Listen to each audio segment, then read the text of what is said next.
여러분, 교회는 영원합니다. 교회는 세상의 빛입니다. 교회는 소망입니다. 여러분 믿으십니까? 그렇습니다. 저도 믿습니다. 그런데 우리 인간의 교회는 때로는 우리가 인간의 모임, 사람의 이 교회는 사실 건물이나 우리가 모였던 그 모임조차도 때로는 없어지기도 하고 그것이 영원하다고 보이지 않는 경우들이 있습니다. 또한 뿐만 아니라 기독교에 대한 인식도 코로나19 이후에 교회에 대한 일반 사람들의 인식이 예전처럼 교회를 기대하거나 교회에 대한 어떤 거룩성과 또 그 삶에 대해서 기대하기보다는 오히려 부정적인 말로 우리를 조롱하거나 우리에 대해서 그렇게 얘기하는 경우가 많이 있는 것 같습니다. 참 어려운 시대에 여러분 예수님 믿고 있는데 그러면서 아주 좀 제가 보기에 저에게는 참 충격적인 사건이 하나 있었습니다.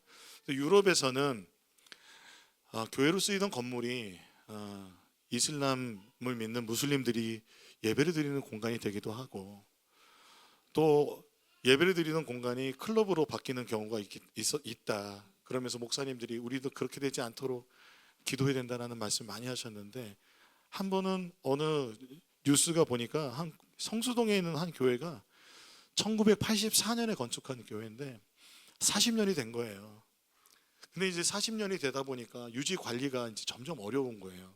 건물이 노후가 되니까. 그래서 건물을 이제 목사님이 이제 더 나이가 들기 전에 우리가 함께 힘을 모아서 성전을 건축하자라는 마음을 그런 마음으로 이 건물을 팔게 되었습니다. 그런데 그 건물을 산 매입자가 교회한테 어떤 말도 하지 않고 교회 건물을 뭘로 바꿨는지 여러분 아십니까? 클럽으로 바꿨습니다. 클럽. 그래서 40년간 하나님께 예배하고 하나님을 찬양했던 하나님 말씀이 선포됐던 그 교회에서 그리고 지역사회를 섬기던 그 교회의 천장에 이제 미러볼이 달린 거예요. 교회 천장에 미러볼이 달리고 그리고 또한 잠옷실은 흡연실이 되었고 교회 주차장은 온갖 세상의 스포츠카로 주차되는 모습이 목격되었습니다. 얼마나 충격적입니까? 이 모습은 아마 지역사회에도 충격적이었을 거고 누구보다 충격을 받았을 것은 그 교회 교인들이셨을 것입니다. 그래서 그 교회 담임 목사님은 입장문을 내실 정도로 이것이 교회의 뜻이 아니고 그리고 매입자가 교회와 어떤 상의도 없이 그렇게 사업적 의도를 가지고 교회 용도를 그렇게 바꾸었다는 것입니다. 정말 적지 않은 충격을 주는 이야기라고 생각이 듭니다. 그런데 우리가 이러한 일들이 한국 교회 안에서도 그 건물의 용도가 이단에게 넘어가거나 건물의 용도가 또 모슬림으로 넘어가는 일은 거의 없겠지만 그런 다른 용도로 바뀌어지는 오히려 우리가 클럽에서 하나님을 예배하는 그런 교회들도 있었거든요. 대학로에나 이런 데서 대학부 청년부가 그런데 오히려 지금 우리가 그 반대의 상황을 목도하게 되는 기독교가 숫자적으로 증가하지 않는 시대에 살고 있는 게 우리들입니다. 그런데 생각해 보면 우리가 신약 성경에서 말하고 있는 대표적인 교회들이 예루살렘 교회, 안디옥 교회, 에베소 교회가 있는데 그 교회들이 지금까지 건물이나 조직이 남아있지 않습니다. 그 중에서 소아시아 지역의 대표적인 교회가 어디냐면 에베소 교회입니다. 바울이요 거의 3년간 공들여서 하나님의 말씀을 전하여 세워진 교회가 에베소 교회였습니다. 사도행전 19장 8절 10절에 보면요 이렇게 되어 있습니다. 회당에 들어가서 석 달 동안 하나님의 나라 일을 강론하고 권면하면서 담대하게 사도 바울이 전했습니다. 어디에서? 에베소 회당에서. 9절에 그러나 몇몇 사람은 완고하게 돼서 믿지 않으려고 했어요. 비난하니까 그들을 떠나서 제자들을 따로 데리고 나가서 날마다 회당이 아닌 두란노 서원이라고 하는 두란노 학당이라고 하는 곳에서 강론을 하기 시작했습니다. 하나님의 말씀을 전했어요. 이런 일을 10절에 보니까 이태 동안 2년 동안 하였습니다. 그래서 아시아에 사는 사람은 유대인이나 그리스 사람이나 이방인이나 모두 주님의 말씀을 듣게 되었습니다. 이 놀라운 일입니다, 여러분. 하나님의 말씀을 듣는데 날마다 2년 동안 사람들이 모인 거예요. 더 놀라운 건 뭐냐면 2년 동안 날마다 주님께서 사도 바울에게 말씀을 부어주셔서 사도 바울을 통해서 에베소 교회가 세워졌다는 겁니다. 여러분, 이 정도로 애정을 쏟고 교회를 세우게 되면 사랑하게 되죠. 그리고 그 사람들 얼굴 하나하나가 다 기억날 겁니다.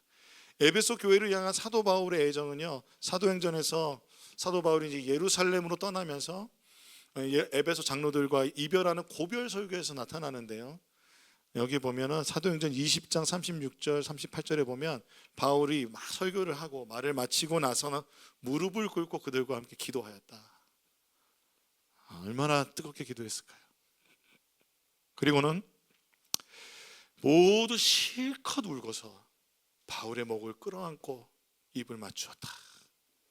장로님들도, 그 에베소 교회에 온 장로님들도, 그 지도자들도 바울의 목을 껴안고 펑펑 우는 거예요. 바울도 울고 장로님들도 울고.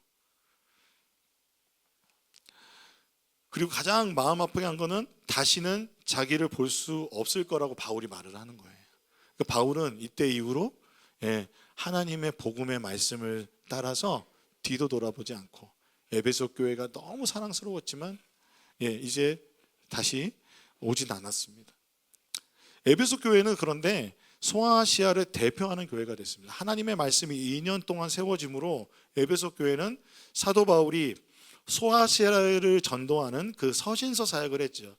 우리가 읽고 있는 서신서는 편지이지만 그 안에 기독교 교리와 우리가 믿는 것이 무엇인지, 예수 그리스도를 믿는 복음이 무엇인지 정확하게 사도 바울을 통해서 세워졌습니다. 이것이 거점 도시가 어디냐면 에베소입니다.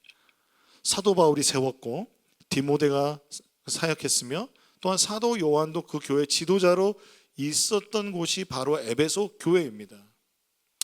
그런데 여러분, 지금 에베소라는 지명을 현대의 지명으로 찾아볼 수 있습니까? 여러분 한번 찾아보셨습니까? 찾을 수 없습니다. 지명조차 남아있지 않습니다. 바울이 사역했던 이 에베소 지역은 AD 262년 고트의 침략으로 파괴돼서 그 과거의 찬란한 영광이 다 사라지고요, 항구 지역이었거든요, 여기가. 그런데 그 안으로 모든 토사들이 유입이 돼가지고 배가 다닐 수가 없는 거예요. 그리고 늪지대가 형성이 돼서 말라리아와 같은 질병이 생겨서 저주의 땅이 되어버렸다고 합니다. 그래서 지금 우리가 그 에베소 지역이라고 했던 곳을 찾아볼 때 아야 솔루크라고 있는 산에 사도 요한의 무덤과 사도 요한의 무덤이라 추정되는 것과 사도 요한의 교회 터만 남아 있을 뿐입니다. 그러므로 지금은 그 말씀이 흥황했던 교회가 유적지만 남은 땅이 되었습니다. 이게 사진 한번 보여드릴게요.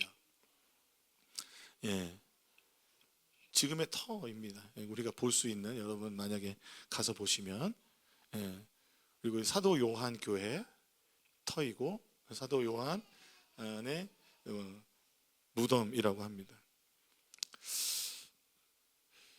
예수님께서 반모섬에 유배되어 있던 요한에게 나타나셔서 말씀하셨습니다.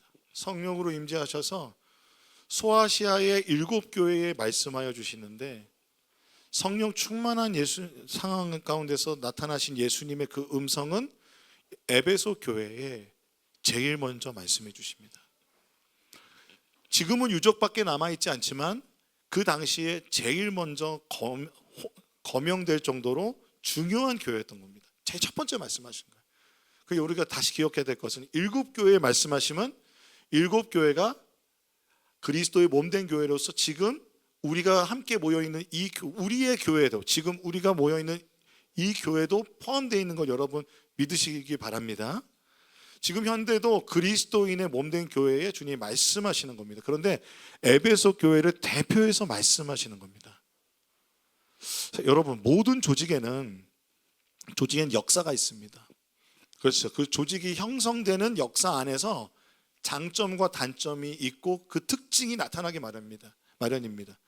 그런데 중요한 것은 이 소아시아의 7교회 그리고 그리스도의 몸된 교회의 머리 되신 예수님께서는 그들과 함께 계셨음을 알 수 있습니다. 주님이 임재하여 나타나셔서 임재하셔서 그 영광 가운데서 말씀하신다는 것은 예수 그리스도께서 그 교회의 생성과 그리고 지금의 모든 역사의 순간 가운데 함께 하셨다는 것입니다. 그러므로 저는 우리 높은 뜻 안성교회도 우리의 시작과 우리의 끝까지 주님께서 우리와 함께 하여 주실 줄로 믿습니다. 그리고 그 주님께서는 그 교회의 머리이시고 주인이십니다. 믿으십니까? 그런데 주님께서는 관리자가 아닌 성령 하나님과 함께 우리와 어떻게 계시냐면 보혜사로 계세요. 주인이시기도 하지만 보혜사로 계세요. 보혜사, 우리 한상욱 장로님이 코칭 일을 하시는데요. 사역을 하시는데 코칭의 중요한 건 뭐냐면 그 사람에게 이렇게 해라 저렇게 해라 지시해 주는 게 아니라 스스로 답을 찾을 수 있도록 해주는 코칭이 중요한 것입니다. 근데 예수님께서는 그런 코칭의 역할을 오늘 그 박해를 당하고 있는 로마 제국에 의하여 박해를 당하고 있는 7교회에 나타나셔서 말씀해 주시는 거예요. 예수님은 제일 먼저 뭘 하시냐면 칭찬을 해주세요. 무엇을 잘했는지 말씀해 주세요. 너무 감사하지 않습니까? 요한계시록 2장 1절에서 3절의 말씀 함께 읽어보겠습니다. 시작.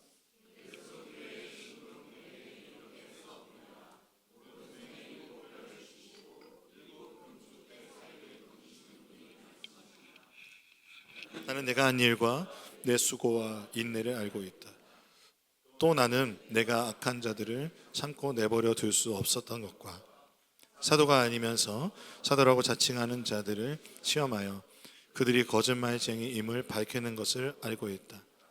너는 참고 내 이름을 위하여 고난을 견디어냈으며 낙심한 적이 없다. 아멘.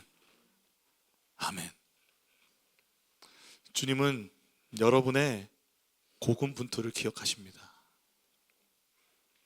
하나님은 교회된 우리가 하나님을 위하여 참아낸 일들, 수고한 일들을 기억해 주십니다. 그리고 칭찬해 주십니다. 그럴 때 우리는 하나님께, 우리도 주님께 찬양하며 주님께 영광 돌릴 수 있습니다. 아무도 알아주지 않는 것 같아도, 누구도 알아주지 않고 누구 한 사람 나한테 칭찬하지 않아도 예수님의 칭찬 하나면 된 거 아닙니까? 예수님 말씀해 주시는 거예요. 우리의 그 수고를 기억하고 계세요. 에베소 교회가 초기 기독교의 교리와 신학을 형성하는 데 아주 중요한 곳이라고 말씀을 드렸잖아요. 두란노 성원에서 2년 동안 하나님의 말씀을 배우니까 사람들이 하나님의 말씀이 임하니까 삶의 인생관이 바뀌어 버렸습니다. 그들은 이제껏 뭐하고 살았어요? 아뎀이라는 우상을 섬기며 살았어요. 그리고 로마 황제를 숭배하며 살았어요. 그런데 그들이 복음 전파하니까 어떤 일이 벌어졌냐면 사람들이 아뎀의 신상을 버리는 거예요. 아뎀의 신상을 섬기는 방법이 여러 가지가 있었는데 집에 아뎀의 신상 조그만 거를 여러분 하나씩 가두고 있는 거예요. 그것을 우상으로. 그러면 그걸 섬기면서 그것으로 위안을 받는 거예요. 또 하나 뭐가 유행했냐면 점치는 책자가 있었대요. 점치는 거, 미래가 어떻게 될지. 우리도 다 있잖아요. 그렇죠? 불상은 아니지만 여러분 뭔가 하나씩 그런 거 있잖아요. 뭐 이런 얘기하면 그렇지만 또 하여튼 그거 다 얘기하면 너무 특정하게 얘기를 하는 것 같아서. 그리고 여러분 우리 가끔 그런 것도 하잖아요. 이렇게 딱 펼치면 그 나오는 그런 말 나오는 거 그거 크리스찬도 되게 재밌게 하잖아요. 근데 그게 재미는 있지만 성경적이진 않은 거죠. 그러니까 하나님의 말씀이 들어오니까 그걸 다 버리고 점치는 책도 다 태워버리는 놀라운 개혁이 일어났습니다. 두란노 서원에서 하나님의 말씀을 듣는 2년 3개월이라는 시간에 말씀의 부흥이 임했습니다. 저는 우리 높은 뜻 안성교회에도 이 말씀의 부흥이 임하길 소망합니다. 뿐만 아니라 평택과 안성 지역에도 이 말씀의 부흥이 임해서 정말 하나님의 말씀 때문에 모이고 하나님의 말씀으로 뜨거워지는, 우리의 인생이 변하는, 지역이 변하는 놀라운 부흥이 있기를 소망합니다. 이렇게 형성된 믿음은요, 그런 모든 거짓 선지자와 거짓 가르침을 주는 많은 도전 속에서 에베소 교회가 믿음을 지킬 수 있게 해줬습니다. 그러니까 요즘 말로 하면은 에베소 교회는 믿음과 말씀과 신학이 탄탄한 교회였어요. 이 사람이 사도인지 아닌지 분별해낼 수 있었어요. 거짓된 메시지를 전하면 그것이 예수님의 말씀인지 아닌지 분별할 수 있었던 거예요. 그것을 예수님께서는 칭찬하고 계십니다. 자, 사랑하는 여러분, 우리는 믿을 때 그 믿음이라는 것이 무엇인지 한번 생각해 볼 필요가 있습니다. 믿을 때 여러분, 우리는 신학이라는 단어를 들을 때, 신학한 사람은 좀 더 근사해 보이고, 그리고 또 신학을 하는 사람은 목사님이나 전도사님만 해야 되는 걸로 우리가 알고 있는 것 같아요.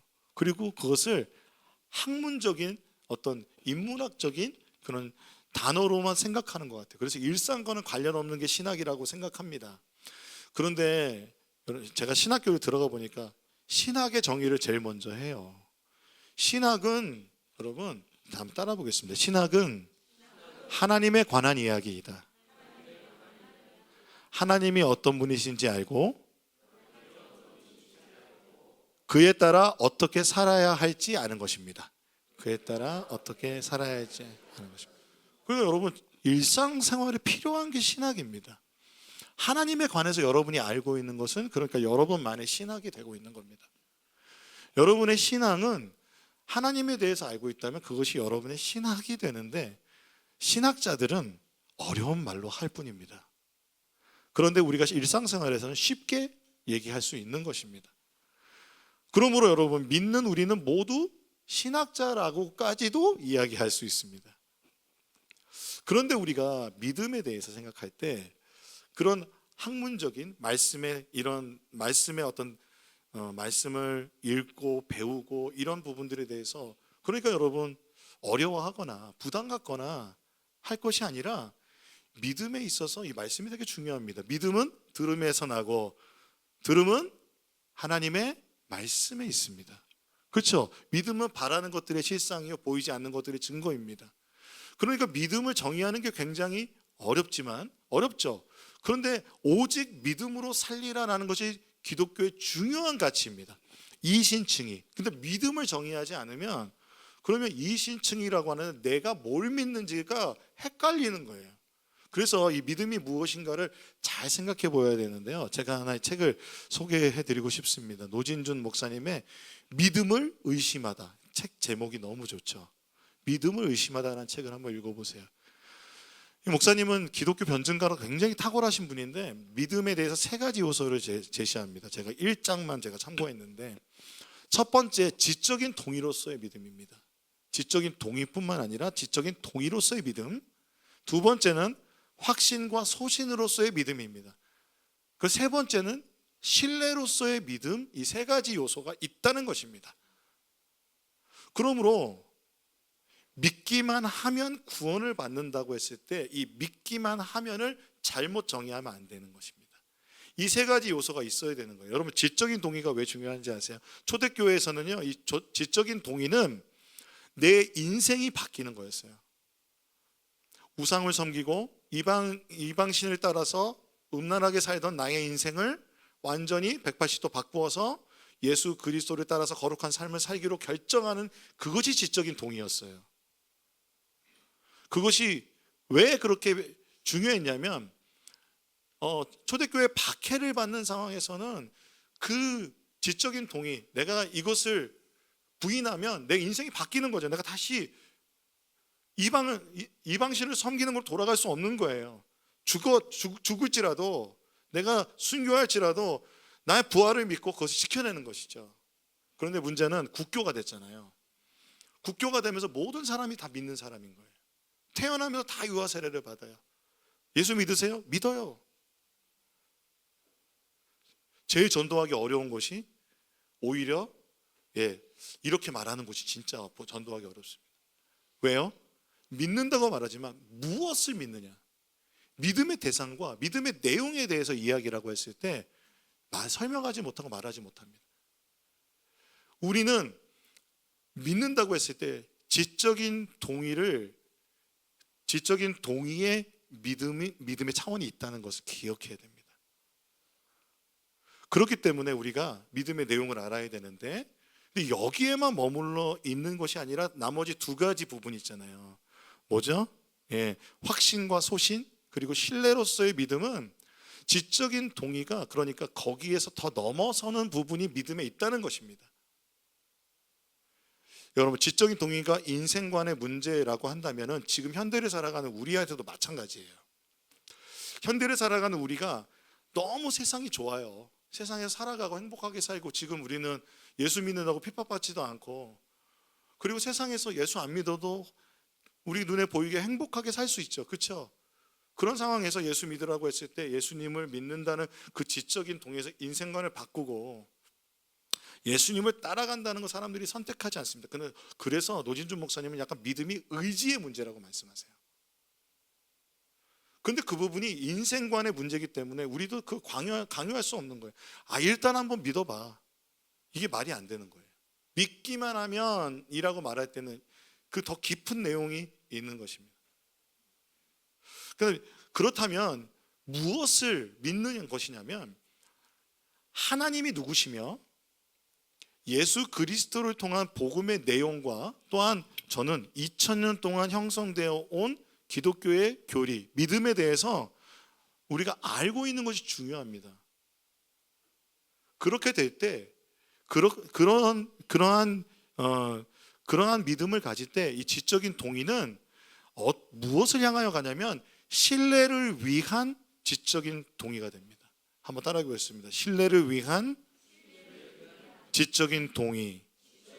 그러니까 신뢰를 위한 지적인 동의로서 믿음이라는 것은, 제가 이제 발목을 다쳤잖아요. 수술을 받았습니다. 수술 받기 전에 선생님이 막 설명을 해주시는 거예요. 지금 발목뼈가 골절이 됐고, 지금 이 뼈를 붙일 건데, 젊은 사람이니까 잘 붙을 거고, 그리고 이제 여기에다 금속을 박을 거고, 뭐 설명을 쭉 해주시는 거예요. 근데 의사 선생님이, 아니요, 인상이 원래 웃상이신가 봐요. 웃으시면서 말씀을 해주시니까 마음이 너무 편하고, 그리고 그래서 제 마음에 믿음이 생겼습니다. 잘 나을 거다. 그런데 여러분, 이것은 믿음은 신뢰를 위한 거라는 것은, 믿음은 그렇게 신뢰를 위한 것이 그러니까 쌓여가는 거예요. 과정을 통해서. 때로는 깨어지고 또 다시 회복되고, 그것을 통해서 회복되는 거예요. 그날 마취 풀리고 나서 너무 아픈 거예요. 의사 선생님한테 속았다. 속았구나. 그래서 진통제 맞고 꿀잠 자고 그 다음날 일어나니까 선생님 말한 대로 다음날 괜찮아질 거예요. 정말 안 아프더라고요. 그럼 통증은 없습니다. 불편할 뿐이죠. 조심해야 되죠. 저는 그 의사 선생님에 대한 믿음이 아마 계속, 제가 내일도 진찰받으면 가는데 형성이 될 겁니다. 여러분, 이것은 우리가 신앙생활 할 때도 이렇게 때로는 깨어지고 그러다 회복되면서 하나님을 향한 신뢰가 쌓여지는 것, 믿는다는 것은 신뢰를 위한 지적인 동의라는 것을 생각해야 한다는 것입니다. 자, 그러면 믿기만 하면 된다 라고 했을 때 이것을 기억해야 된다는 거예요. 그러면 뭘 믿느냐, 뭘 신뢰하느냐, 이거 한번 같이 읽어보겠습니다. 시작. 인간적인 의나 행위를 믿는 것이 아니라 예수님이 하나님의 아들이라는 사실에 동의하는 것이고, 그분이 하신 말씀을 신뢰에 따라해 보겠다라는 의미라는 거예요. 노진준 목사님의 말씀인데 이거 잘 읽어볼 필요가 있어요. 지적인 동의는 무엇을 지적인 동의라는 겁니까? 예수님이 하나님의 아들이라는 사실을 동의하는 거예요. 여러분 동의하십니까? 그리고 뭐는 뭐였습니까? 그분이 하신 말씀을 신뢰에 내가 따라 보겠다 라는 것이 우리가 예수님을 믿습니다 라고 했을 때 믿음의 의미라는 겁니다. 그러므로 믿음이 내 마음에 어떤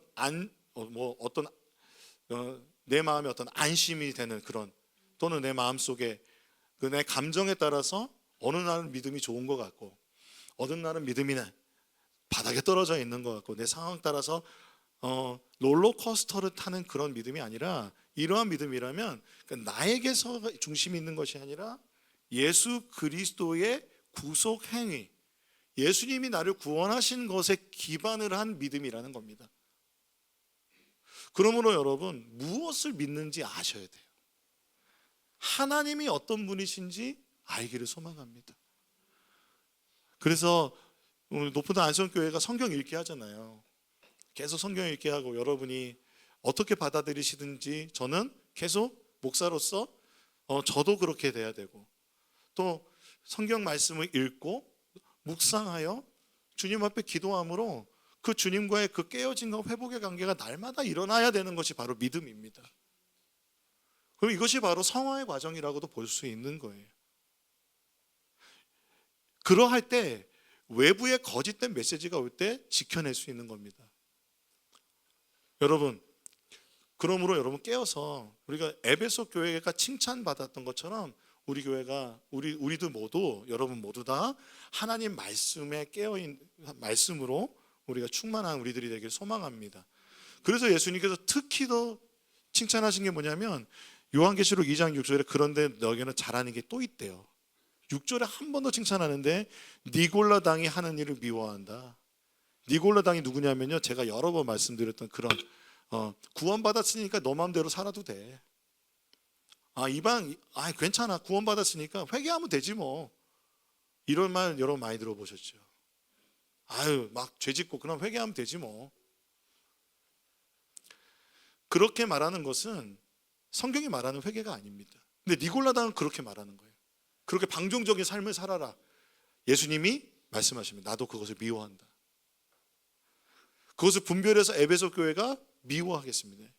미워했습니다. 우리가 이런 칭찬을 받는다면 얼마나 감격스럽고 기쁜 일입니까? 그런데 에베소 교회를 향해서 한 가지 책망할 것이 있다는 거예요. 요한계시록 2장 4절에서 5절 말씀을 같이 읽어보겠습니다. 시작. 그러나 너에게 나무랄 것이 있다. 그것은 내가 처음 사랑을 버린 것이다. 그러므로 내가 생각해내서 회개하고 처음에 하던 일을 하여라. 내가 그렇게 하지 않고 회개하지 않으면 내가 가서 내 촛대를 그 자리에서 옮기겠다.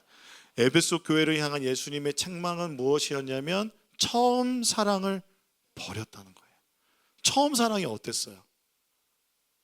2년 3개월 동안 날마다 두란노 성원에서 모여서 하나님의 말씀을 묵상하고 상고하고 그 말씀에 감격해서 삶의 인생관이 바뀌어서 지역이 변화되는 놀라운 부흥이 있었지 않습니까? 그런데 40년이 지난 지금 그들은 사랑이 없는 말씀, 지적인 동의만 남아있는, 학문적으로는 발전했지만, 그래서 이단으로부터 지켜냈지만 예수님을 향한 사랑이 사라진 것입니다. 교회는 예수 그리스도의 몸입니다. 예수 그리스도는 사랑이십니다. 교회에 사랑이 없으면, 따뜻함이 사라지면 정말 교회만큼 마음 아픈 곳이 없습니다. 고린도전서 13장 1절에서 3절에 보면, 내가 사람의 모든 말과 천사의 말을 할 수 있을지라도 내게 사랑이 없으면 울리는 징이나 요란한 꽹과리가 된다고 말합니다. 내가 예언하는 능력을 가지고 있을지라도, 모든 비밀과 모든 지식을 가지고 있을지라도, 또 산을 옮길 만한 모든 믿음을 가지고 있을지라도 사랑이 없으면 아무것도 아닙니다. 내가 모든 소유를 나누어 줄지라도, 내가 자랑 삼아 내 몸을 넘겨줄지라도 사랑이 없으면 내게는 아무런 이로움이 없습니다. 사랑이 없으면 천사의 말을 하는 것과 같은 설교자, 사랑이 없으면 울리는 징과 꽹과리가 됩니다. 사람의 마음을 울리는 찬양, 그러나 사랑이 없으면 요란한 꽹과리가 되는 겁니다. 예언하는 능력이 있어요. 말씀의 능력이 나타나요. 비밀과 지식을 가지고 사람들에게 이야기하고, 그리고 산을 옮길 만한 믿음이 있어서 누가 봐도 정말 이 사람 믿음이 좋다. 그런데 사랑이 없으면 아무것도 아니라는 것입니다. 내가 모든 소유를 나눠주고 사역을 하면서 구제하고 내 몸을 다 불살라 내어줘 자기중심적인 삶이 아니라 타인중심적인 삶을 살아갈지라도 사랑이 없으면 내게는 아무 이로움이 없습니다. 여기 여러분 이 사랑을 예수님으로 바꿔보세요. 내가 사람의 모든 말과 천사의 말을 할 수 있을지라도 내게 예수님이 없으면 울리는 쥐나 요란한 꽹가리가 될 뿐입니다. 내가 예언하는 능력을 가지고 있을지라도 또 모든 비밀과 모든 지식을 가지고 있을지라도 또 산을 옮길 만한 모든 믿음을 가지고 있을지라도 예수님이 없으면 아무것도 아닙니다. 내가 모든 소유를 나누어 줄지라도 내가 자랑 삼아 몸을 넘겨줄지라도 예수님이 없으면 내게는 아무런 이로움이 없습니다. 주님께서 그래서 말씀하시는 건 다름 아닌 회개입니다. 어디에서 떨어졌는지 살펴서 집어서 다시 하고 회개하여 처음에 하던 일을 하라고 주님 말씀하십니다. 이렇게 회개 기도와 책망을 생각하면 한국 사람들은 정말 이렇게 생각하는 것 같아요. 긴장 많이 하시는 것 같아요. 마치 그 범죄도시 영화에서 그 마동석 같은 형상을 만나가지고 진실의 방으로 끌고 가는 것처럼 주님은 온 우주의 창조주신 왕 앞에서 진실의 방으로, 그래서 그 진실의 방 앞에서 반성의 시간을 하는. 그래서 이러한 회개는 어떻게 되냐면 우리 기준에 생각할 때 정말 나쁜 짓을 했을 때 그때는 내가 회개해야 된다고 생각해요. 그럼 회개는 언제 하는 거예요? 내가 진짜로 치명적인 실수라고 나쁜 짓 했을 때 이거 회개해야지. 근데 여러분 그거 아세요? 이 회개는 그 나쁜 짓을 기도로 보상하려는 행위적 보상밖에 되지 않아요. 그러한 회개는 나의 기분이 좋아지고 나의 상황과 내 마음의 분위기만 전환되는 것이죠. 이런 회개가 얼마나 무서운지 아세요? 나는 회개했어. 그러니까 난 자유해. 너도 하나님께 기도해. 이렇게 얘기하는 사람도 있다는 거예요. 복음 중심 삶에서는 이것을 거짓된 회개라고 말하는데 그 거짓된 회개에 두 가지 특징이 있습니다. 첫 번째는 후회입니다. 후회하는 거예요. 내가 이런 일을 하다니. 어떤 기대가 있어요? 나는 더 잘할 수 있다는 기대가 있는 거예요. 내가 더 의로운 사람이라는 기대가 있는 거예요. 무엇이에요? 하나님 앞에서 완전한 의를 내가 살아갈 수 없는데, 내가 하나님 앞에서 주님의 십자가가 아니면 죄인일 수밖에 없는데 그 은혜를 잊어버린 거예요. 그 사실을 잊어버려서 우리를 위해서 죄인된 우리를 사랑하셔서 구원하신 예수님의 그 구원을 잊어버린 것입니다. 후회. 두 번째는 결심입니다. 이번에 실패했으니까 다음에 잘해야지. 더 잘해야지. 이런 생각 누구 다 하실 거예요. 자기의 잘못을 스스로의 힘으로만 해결할 수 있다고 믿는 겁니다. 이게 어떤 문제가 되냐면 우리의 의로 나의 힘으로 거룩하게 될 수 없다는 사실을 잊어버린 겁니다. 그러므로 예수님께서 행하여 주신 구원 행위를 믿는 것이 믿음이라고 그랬잖아요. 그러니까 무엇을 믿지 않아야 되냐면 내가 어떠한 행위로도 어떠한 의로도 구원받을 수 없다는 사실을 믿고 있어야 돼요. 인정해야 돼요. 그런데 여러분 이렇게 제가 얘기하다 보면 제 마음에도 그런 생각이 들 때가 있더라고요. 후회나 결심이 이게 나쁜 게 아니지 않습니까? 근데 목사님 왜 이렇게 말씀하시지? 후회나 결심 나쁜 것이 아니죠. 그런데 회개는 아니라는 겁니다. 우리가 때로는 후회와 결심이 있어야 하나님 앞에서 믿음 생활을 할 수 있죠. 그런데 이 후회와 결심이 그 동기의 중심이 누구냐면 나라는 거예요. 그런데 진정한 회개는 회개의 중심이 내가 아닌 하나님이라는 거예요. 그래서 진정한 회개는 첫 번째, 내가 아닌 하나님을 향해서 하는 것입니다. 하나님 앞에 나아가는 것이에요. 시편 말씀처럼 주님, 오직 주님께만 나는 죄를 졌습니다. 주님의 눈앞에서 내가 악한 짓을 저질렀으니 주님의 판결을 오르시며 주님의 심판은 정당하십니다라고 주님 앞에 나아가는 겁니다. 그리고 두 번째는 자기 중심적인 후회가 아니라 이 죄로 인하여 진정한 거룩한 슬픔을 가지는 것입니다. 고린도후서 말씀에 하나님의 뜻에 맞게 마음을 아파하는 것은 회개를 하게 하여 구원에 이르게 함으로 후회할 것이 없습니다. 그러나 세상 일로 마음 아파하는 것은 어떻게 해요? 죽음에 이르게 합니다 라고 말하고 있습니다. 하나님의 뜻에 맞게 마음 아파하는 거예요. 심령으로 마음 아파 내 마음을 찢는 것은 하나님 앞에서 거룩한 슬픔으로 나아가는 겁니다. 세 번째는 저 이거 너무 중요하다고 생각하는데 외형적인 행동보다 우리의 마음에 관심을 두는 거예요. 하나님, 내 속에 깨끗한 마음을 창조해 주시고 내 속을 견고한 심령으로 새롭게 하여 주옵소서. 팀 켈러 목사님의 내가 만든 신이란 책에 보면 우리가 겉으로 보는 우상 말고 그렇게 우리가 죄를 질 수밖에 없고 우상을 섬길 수밖에 없게 하는 우리의 마음속 깊이에 있는 근본적인 마음의 우상을 회개해야 된다고 합니다. 그러므로 우리가 회개할 때 우리의 의로운 행위도 때로는 회개해야 될 때가 있는 거예요. 예수님 없이 한 의로운 행위도 그것을 내가 의지했다면 나의 의도 회개해야 된다라고까지 말씀하시는 거예요. 왜요? 나는 그것에 안정을 두고 그것으로 하나님이 아닌 그것으로 그 행위에 내 마음이 있기 때문에 그래요. 하나님은 마음에 관심이 있으세요. 시편 51편에 이런 마음을 원하세요. 하나님, 내 속에 깨끗한 마음을 창조해 주시고 내 속을 견고한 심령으로 새롭게 해 주옵소서. 깨끗한 마음을 창조하여 달라요. 창조는 무에서 유를 창조하는 거잖아요. 그러니까 우리의 마음에 깨끗한 마음이 없다는 걸 인정하는 거예요. 다윗의 기도죠. 그래서요, 죄의 능력과 형벌에서 벗어나기 위해서 나를 바라보는 게 아니라 예수님을 바라보는 것이 회개입니다. 우리 사도행전 말씀 같이 한번 읽어보겠습니다. 시작.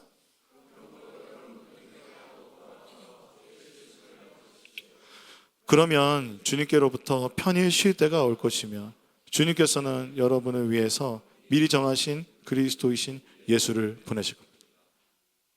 회개는 진실의 방으로 반성의 시간이 아닙니다. 주님께로부터 편히 쉬는 겁니다. 왜 그런지 아세요? 진정한 회개는 예수님 앞으로 나가기 때문에 그렇습니다. 회개는 후회와 결심이 아니라 그러므로 깨달음과 회개하는 마음입니다. 깨달음은 무엇입니까? 내가 정말 죄를 지을 수밖에 없는 나 자신의 그 죄인됨을 깨닫는 겁니다. 내가 내 스스로는 나를 고칠 수 없음을 깨닫는 것입니다.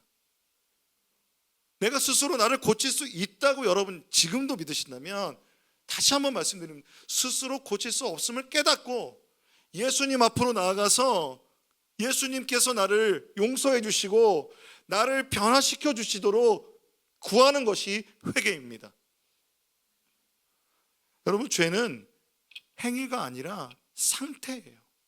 그렇기 때문에 우리는 이 회개라는 훈련을 통해서 하나님께로 돌아가는 것입니다. 그래서 앞서 말씀드린 것처럼 우리가 칭찬을 받았던 그 믿음을 회복하는 것입니다. 그 믿음조차도 우리의 힘으로 회복하는 것이 아니라 예수님 앞에 나아가서 정말 사랑이신 예수님 앞에 그 사랑을 받아 첫사랑을 회복하는 것, 그것입니다. 에베소 교회를 향해서 첫사랑을 회복하라는 이 말씀, 주님께서 이 책망의 말씀은, 그러므로 회개하고 돌이키라는 말씀은 반성해서 똑바로 살아라는 말씀이 아니라 사랑하여 돌아오라는 말씀이십니다. 사랑에는요, 징계와 책망도 있는 것입니다. 사랑하는 자식에게 부모는 사랑의 징계와 책망을 통해서 자녀가 바른 길로 살아가기를 원하는 마음, 그것은 사랑입니다. 제가 일부에는 이 예화를 안 했는데, 그래서 예화를 여러 번 쓰다가 지웠었는데요. 하나님 마음 주셔서 합니다. 저희 어렸을 때 있었던 일인데, 제가 태권도장을 다녔습니다. 그래서 어렸을 때 초등학교 때 태권도장을 막 다니는데 친구들이랑 태권도장 안에서 막 놀다가 태권도장 안에 있는 문짝에 있는 창을 깨트린 거예요. 쨍그랑. 그래서 얼마나 긴장이 돼요. 관장님 앞에 가가지고 관장님 앞에 사실대로 고하리라. 관장님, 저희가 이렇게 창문을 깨뜨렸습니다. 이랬더니 관장님이 너무 인자한 모습으로, 그래, 다음부터 그러지 마. 창문은 갈아 끼면 되지. 이렇게 말씀하시는 거예요. 너무 좋았어요. 그때는 예수님 안 믿을 때인데. 그런데 그 바로 그때쯤에 제 동생이랑 저랑 그 쌕쌕 그 주스 아시죠? 그거 다 먹고 나서 10개를 딱 모은 다음에 볼링놀이를 한 거예요. 볼링놀이를 하는데 뭐 그 하다 보면, 제가 이거 왜 다쳤겠습니까? 절제의 선을 넘어가는 거죠. 빡 던졌는데 날아가가지고 쨍그랑 유리창이 깨진 거예요. 그래가지고 동생이랑 고민하다가 아버지께 가서 용서를 구하자. 그래서 무릎을 꿇고 용서를 구했는데, 진짜 고민 한 번도 안 하고 꿀밤이 날라오는데 너무 섭섭한 거예요. 관장님하고 너무 차이가 나잖아요. 다 커서 생각해 보니까 관장님은 제 아버지가 아닌 거죠. 그냥 책망하고 때로는 꾸짖어도 자식이니까, 사랑하니까. 유리창 아까운 마음도 좀 있으셨겠죠. 부모는 때로는 책망하고 징계합니다. 책망과 징계가 있어야 사랑입니다. 그래서 요한계시록 3장 19절에 보면 이렇게 말씀하세요. 나는 내가 사랑하는 사람은 누구든지 책망도 하고 징계도 한다. 그러므로 너는 열심히 내어 노력하여 회개하여라. 여기서 노력하고 회개하여라 그러면 또 우리의 행위로 갈 수 있는데, 하나님 앞에 나가는 것입니다. 회개는 하나님 앞에 나가는 것이죠. 요한계시록 3장 19절이요. 그 에베소 교회를 포함한 7교회 권면도 하시고 책망도 하시고 칭찬도 하시고 책망도 하시면서 이 박해의 때를 살아가고 있는 교회에 예수님께서 믿음을 잃지 말라고 사랑하는 마음으로 말씀해 주신 거예요. 자, 그렇다면 이 예수님께서 오늘 우리 예배 가운데 함께 해주신 줄로 믿습니다.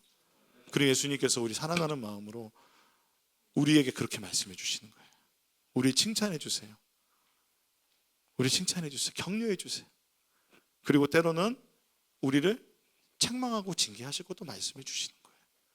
그 사랑하는 주님 앞에 우리 긴장할 것이 없습니다. 왜 그러냐면 이 말씀 자체가 언제 이루어졌냐 보면 사도 요한이 반모섬에서 주의 날에 예배 드리고 있을 때 성령의 감동으로 임재하신 예수 그리스도께서 빛과 같은 모습으로, 심판주의 모습으로, 왕의 모습으로, 제사장의 모습으로 세상에 비견할 수 없는 그 빛과 같은 영광으로 나타나셔서 하신 말씀입니다. 그 주님이 오늘도 우리와 함께 임재해 계신 줄로 믿습니다. 그래서 요한계시록 2장 1절 시작이 뭐예요? 오른손에 7뼈를 쥐시고 7 금촛대 사이를 거느시는 분이 말씀하신다. 예수님은 이제는 우리에게 승리의 주님이신 줄로 믿습니다. 그 주님께서 영광의 주님이신 줄로 믿습니다. 그리고 주님은 우리와 상관없는 관리자가 아니라 우리의 삶의 보혜사로, 우리의 삶의 그 믿음이 자라나고 또 그 믿음으로, 그 성화의 삶으로 우리가 주님을 다시는 만나는 그날까지 우리를 이끌어 주실 분이 바로 예수 그리스도, 그분께서 예배 가운데 임재하셔서 우리를 사랑하셔서 칭찬도 해주시고 때로는 책망도 해주시면서 우리를 사랑하여 그 자녀로서, 그 깊은 하나님 자녀로서 살아날 수 있도록, 그 생명을 누리며 살아갈 수 있도록 함께해 주신 줄로 믿습니다. 그러므로 여러분, 회개는 기쁨입니다. 눈물 흘리고 마음 아프고 가슴 아플지라도 회개의 열매는 기쁨입니다. 죄에서 자유롭게 되는 것입니다.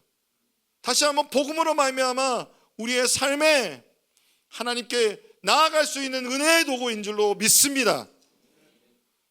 에베소 교회가 이 메시지를 어떻게 받아들였는지 우리는 알 수 없습니다. 그 유적만 남아있죠. 우리 높은 안성교회가 이 말씀을 받아들이기 소망합니다. 정말 교회가 소멸되어가고 있는 이 시대에 살아있는 예수 그리스도의 그 말씀을 우리가 듣기를 소망합니다. 우리는 그 주님 앞에서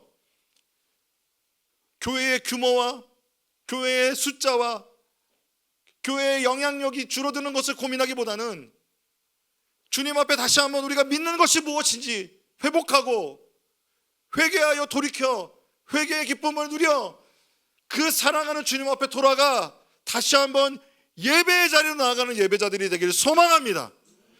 회개의 예배를 회복하는 사람은 약속대로 주님의 천국의 예배를 드리고 있을 것입니다. 요한계시록 2장 7절에 이렇게 말씀하십니다. 함께 읽어보겠습니다. 시작. 귀가 있는 사람은 성령이 교회들에게 하시는 말씀을 들어라. 이기는 사람에게는 내가 하나님의 낙원에 있는 생명나무의 열매를 주어서 먹게 하겠다. 주님의 약속입니다.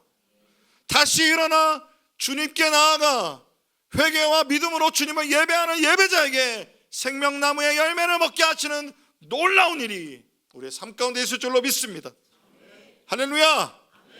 우리가 그런 마음으로 다시 일어나라는 찬양을 하고 싶습니다.